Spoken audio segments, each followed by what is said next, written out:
ازيكم يا جماعه. الحلقه دي هنتكلم عن المكملات. طبعا المكملات حاجه مفيده جدا. المكملات ما بتجيبش عقم. المكملات بتبقى معموله من مصادر طبيعيه وهي بتكمل الاكل بتاعنا. يعني احنا المفروض بناخد المكملات دي واحنا ماشيين على النظام الغذائي، لكن ما بنعتمدش عليها بدون النظام الغذائي بتاعنا. هنتكلم عن اهم المكملات اللي انت ممكن لو حابب عايز تاخدها مع التخسيس او عامل دايت او عايز تنزل في الوزن، ومع الضخامه لو عايز تزيد في الوزن او عايز تعمل حجم عضلي وتزود السعرات. تمام. هنتكلم الاول حاجه عن التخسيس او الدايت او انقاص الوزن. اهم المكملات اللي ممكن نستخدمها في الفتره دي وهي البروتين. البروتين طبعا انتم عارفين ان البروتين مهم جدا، سواء انا بزيد او بخس بعمل دايت، ايا كان البروتين مهم جدا. طيب البروتين في منه انواع، اهمهم الايزوليت والواي بروتين العادي اللي هو الكونسنتريت. في فتره النشفان او فتره ان انا بعمل دايت، المفيد ليا اكتر ان انا اخد البروتين يكون ايزوليت. اي منتج عليه كلمه ايزو دي تبقى مهمه قوي، عشان خاطر الايزوليت عباره عن زيرو فات. فالبروتين اللي ممكن تاخده في الفتره دي هو البروتين اللي يكون ايزوليت. بتاخده امتى؟ طبعا ممكن تاخده بعد التمرين، قبل التمرين، الصبح، بالليل قبل ما تنام، ملوش ميعاد ثابت. تاني حاجه معانا حوارق الدهون. حوارق الدهون شركات كتير، تمام؟ مش شركه واحده، كلهم لهم نفس الوظيفه. ايه هي؟ ان هم بيعلوا الحرق جدا اثناء التمرين واثناء اليوم كله. ويفضل ان الحوارق الدهون دي قبل ما تستخدمها تكون متاكد انك انت ما بتعانيش من اي مشاكل في الضغط، لانها بتاثر على الضغط جدا. تمام؟ في هذه الحاله ممكن تاخدهم عادي جدا، واحسن وقت تاخد فيه الحوارق الدهون بيبقى الصبح او على النص الاول من اليوم. تمام؟ وطبعا يكون التمرين بعديها، لكن ما ينفعش اخدهم بالليل او بعد التمرين. طبعا ده غلط، لانهم في نسبه كافيين عاليه جدا وممكن تاثر على النوم وبتعمل ارق. الانواع الثالثه اللي معانا برضو هي من الحاجات اللي بتعلي مستوى الحرق جدا، وبتلعب على الدهون الثلاثيه ومنطقه الكور اللي هي منطقه البطن اللي هي بيتراكم فيها الدهون الثلاثيه. تمام؟ السي ال اي. وطبعا منتجات السي ال اي بيبقى في منها انواع، في بيبقى سي ال اي بيور لوحده، وفي سي ال اي مع الكارنيتين. المنتجات دي برضو مهمه جدا ومفيده جدا في اثناء عمليه التخسيس او انقاص الدهون او انقاص الوزن. تمام؟ وبرضو بتعلي الحرق جدا وبتديك انرجي، يعني طاقه اثناء التمرين. ودي برضو يفضل انك تاخدها قبل التمرين او تاخدها في النص الاول من اليوم اللي هو الصبح طبعا وقبل التمرين. وممكن برضو تاخدها على معده فاضيه لو انت بتلعب كارديو على الريق. الكافيين. الكافيين مهم جدا جدا جدا واتكلمنا عنه قبل كده. تمام؟ الكافيين بيعلي معدلات الحرق جدا، بيعلي التركيز، وطبعا ده ممكن يتاخد برضو حبوب زي ما احنا قبل كده قلنا. ممكن ناخد الكافيين من اي مصدر زي شرب القهوه او نسكافيه بلاك، في منه برضو مكمل حبوب. تمام؟ بيبقى التركيز فيه اعلى، وبرضه ينفع يتاخد في النص الاول من اليوم اللي هو النص اليوم اللي قبل ما بتمرن، ويعني يفضل يبقى الصبح. تمام؟ وبيساعد على التخسيس بشكل كبير جدا. الكرياتين. الكرياتين طبعا كلنا عارفينه، منتج شهير جدا. الكرياتين زي ما هو مفيد جدا في انتاج الطاقه وانك بتاخده عشان خاطر تزيد حجم، برضو الكرياتين بيساعد في زياده معدل الحرق. ايوه، يعني انت ممكن تاخد الكرياتين برضو وانت بتخس او انت بتعمل انقاص للوزن او بتنشف.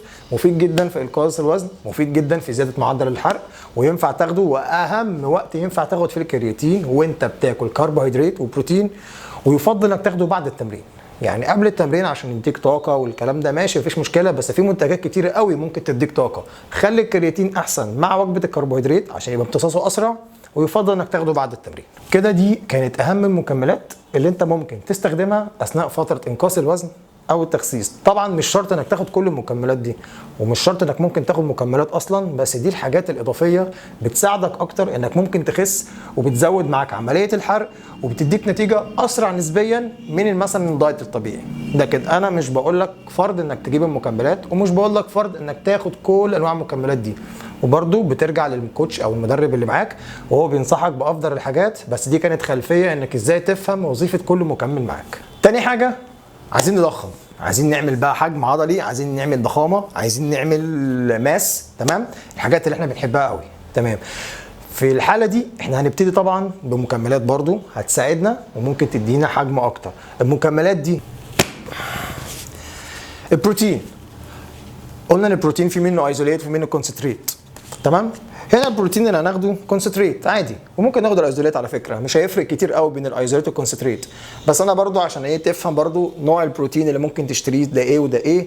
لكن على فكره عادي يعني، انا عن نفسي بستخدم ده او ده عادي، ومعظم الناس بتستخدم اي حاجه عادي، مش هتفرق كتير يعني. تمام.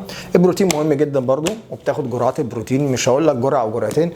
ده بروتين يعني ممكن تاخده بعد التمرين، ممكن تاخده بالليل، تاخده مع الوجبات، تاخده الصبح، براحتك خالص.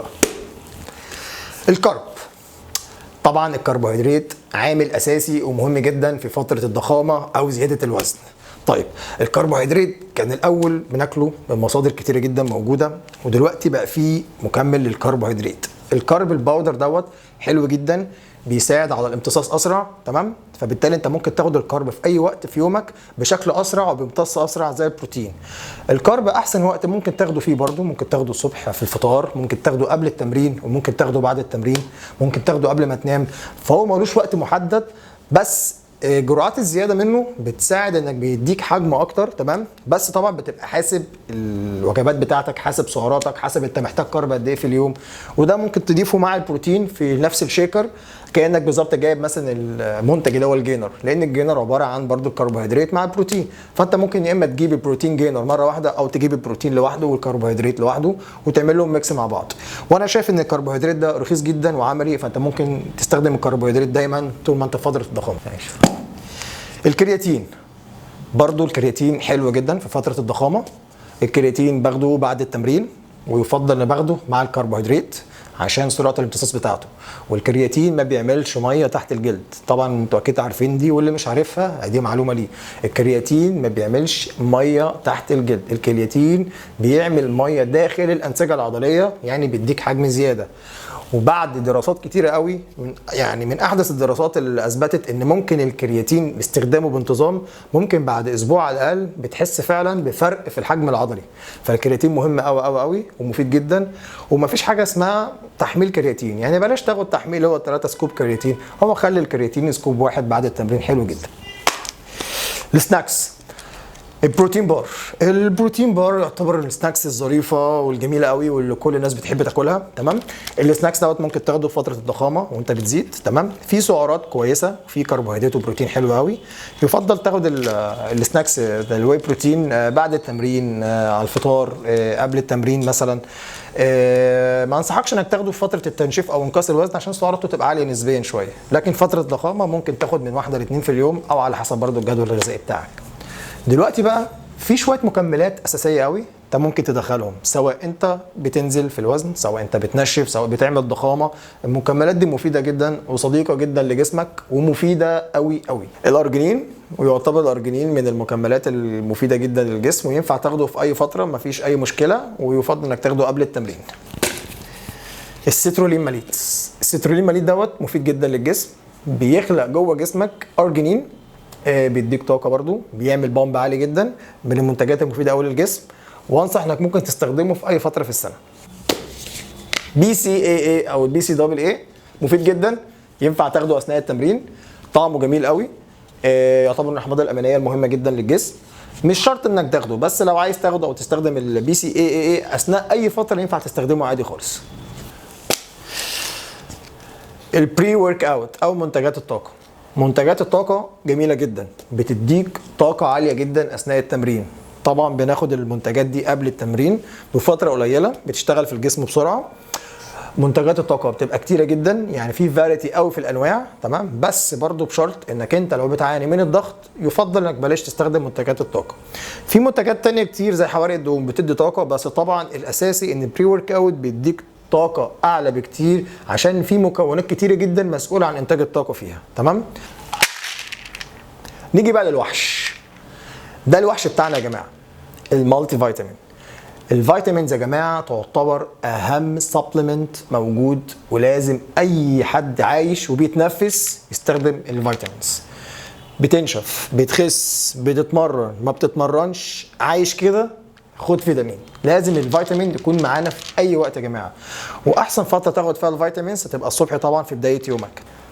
وبكده اكون انا شرحت اهم المكملات اللي ممكن تستخدمها في اي فتره زي ما احنا اتفقنا، في فتره بتنزل فيها بالوزن او فتره التنشيف او انقاذ الوزن، والفتره الثانيه اللي هي الضخامه او بناء الحجم العضلي او الاوف سيزون زي ما بيسموها برضو. المكملات يا جماعه مش شيء ضروري بس هي مفيده جدا، ويفضل انك تستخدمها لو قادر تشتريها. المكملات مش شرط انك تستخدمها كلها زي ما انا شرحتها، في مكملات طبعا تانية كتير، بس دي تعتبر اكتر المكملات المشتركة اللي الناس بتستخدمها اثناء الفترتين. وفي مكملات مفيدة جدا برضه انا شرحتها. المكملات دي ينفع تستخدمها في اي فترة ولاي سن من بعد سن ال 18 سنة طبعا، بخلاف طبعا ان في امراض معينة اكيد الكابتن بيشرحها لك عشان تتجنب اي اصابة، لان في مكملات بيبقى فيها كافيين عالي مثلا ممكن تأذيك في الضغط، او مكملات ممكن تأذيك لو عندك قرحة في المعدة وخلافه. المكمل الوحيد اللي انا اتكلمت فيه باهميه جدا جدا جدا هو الفيتامين. ولازم بس تعرف حاجه مهمه قوي، ان كل المكملات دي بتفيدك بس طبعا مع النظام الغذائي. اهم حاجه انك تاكل كويس، اهم حاجه انك تهتم بالوجبات كلها، وما تسيبش اي وجبه تنقص منك وتقول انا باخد مكملات فهي ممكن تعوضني. لا، المكملات في الاول وفي الاخر اسمها مكملات، يعني مكمله، فما تعتبرش حاجه اساسيه وما تعتمدش عليها عشان توصل لاي نتيجه انت عايزها. شكرا.